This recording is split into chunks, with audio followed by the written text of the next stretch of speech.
साथियों, हिंदी दिवस की सभी को ढेर सारी शुभकामनाएं।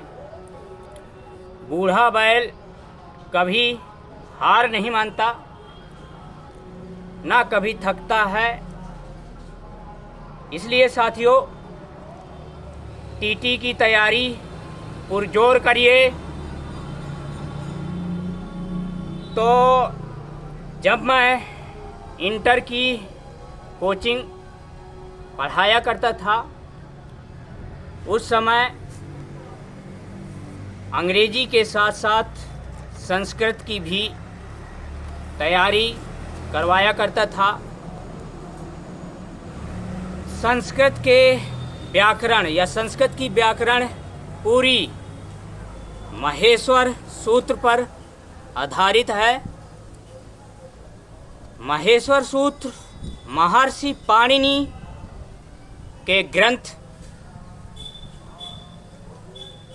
अष्टाध्यायी में संकलित हैं, जिनका विस्तृत वर्णन महर्षि कात्यायन ने अपनी वार्तिकी में किया है, तथा और विस्तार रूप महर्षि पतंजलि ने महाभाष्य ग्रंथ में इनका वर्णन किया है।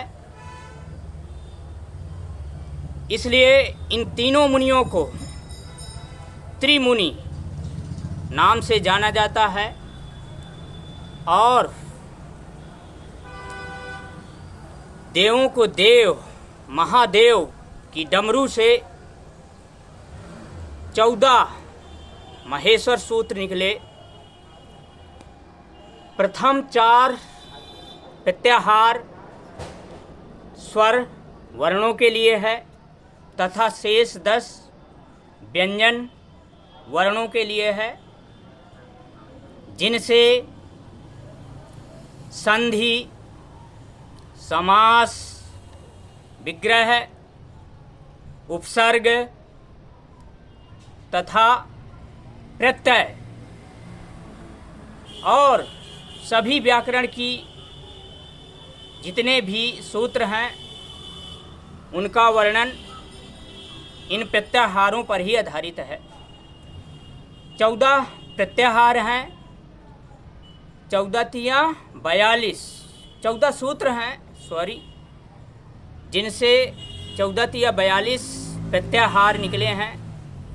कोई विद्वान इनको 43 बताता है, लेकिन यदि परीक्षा में पूछा जाए तो आपको 42 में ही चिन्ह लगाना है। तो कोचिंग में मेरी बेटी और शिष्या प्रांजल राजपूत ने इंटर के बाद, इंटर अंग्रेजी से किया, फिर दोबारा संस्कृत से किया। तो संस्कृत में कितने अंक आए थे? 96।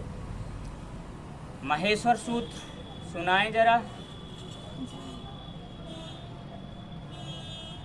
आ ई उड़ री लिरिक ए ओंग ऐ आच है वरट लड़ इमंगड़नम झबाई घाड़ धस जब घाड़ धस खप छठ चटताओ कपय सस सर हल। बहुत बहुत धन्यवाद। साथियों, इनकी चर्चा विस्तार से अन्य पोस्ट में करेंगे। आज बस इतना ही, और पुनः हिंदी दिवस की ढेर सारी शुभकामनाएं। 14 सितंबर हिंदी दिवस। नमस्ते।